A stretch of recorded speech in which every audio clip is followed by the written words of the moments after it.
Hi, I'm Leatha Kendrick, and I'm going to read a few poems from my new collection, and Luckier, which will be officially born on April the 8th from Accents Publishing. It's been a joy to work with them, and especially with Katerina, who just made sure that this book turned out to be everything that I had hoped it would be. So thanks to them, and here are some poems. The first one I want to read is for the healthcare professionals who are putting their lives on the line every day now, and in fact always have been. This is not a brand new poem, obviously, it's in the book, but I'm reading it today for them. It's called Poem Without a Gazelle. Waiting for the doctor, for a room, for the latest test results, for the IV nurse to finally thread the catheter into the vein so the test can start, for the valet to find and bring your car, for today's exam to say, you're doing all right, at least for your age. Waiting isn't how I planned to spend these years, but then when did my plans shape what happened, except maybe as rowing against the tide might help a person land somewhere downstream. Oh well, a gazelle had been scheduled to show up a few lines back to fill the drab and empty waiting room door, but Nanette appeared instead in cheerful printed scrubs to say, you were okay, the test went well.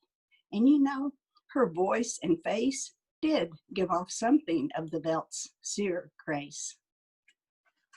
That poem just reminds me of the fact that for me, it's always been the presence of the healthcare givers as much as their skill.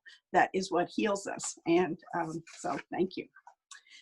Throughout the book, there are poems scattered for our daughters, and I'd like to read one of those next. It's called Question Poem, Poem for a Daughter. It's after a poem by May Swenson. Daughter, my river, my ocean, my stone. Who would I be without your flowing? Where would I travel? How would I marvel? What would I treasure? Where could I hope without your laughter, all ripple and flash? How would I know in desert and drought the promise of water, if, daughter, your nimble heart's wellspring was nowhere?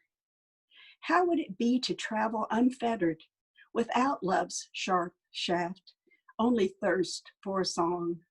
With hands empty and air, what would I carry?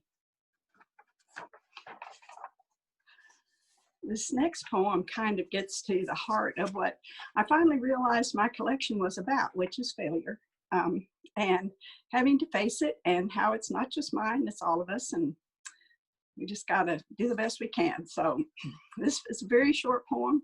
It's called Eviction. Most of what I lost, I took from myself.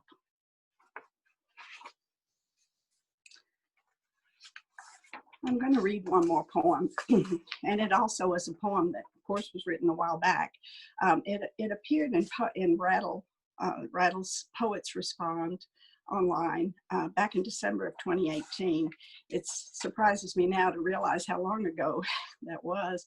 But the poem is the first poem in the book, and it's the last poem I'll leave you with. It's called Your Fear. Your Fear. Now ask yourself, who might it serve that you would grow downhearted? What do you choose to see? What will your seeing make?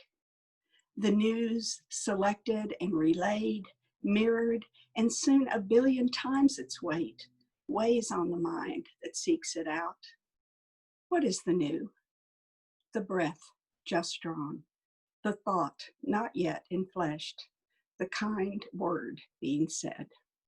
The stars that press unseen overhead. It is the unforeseen, Poe said, we must calculate upon most largely.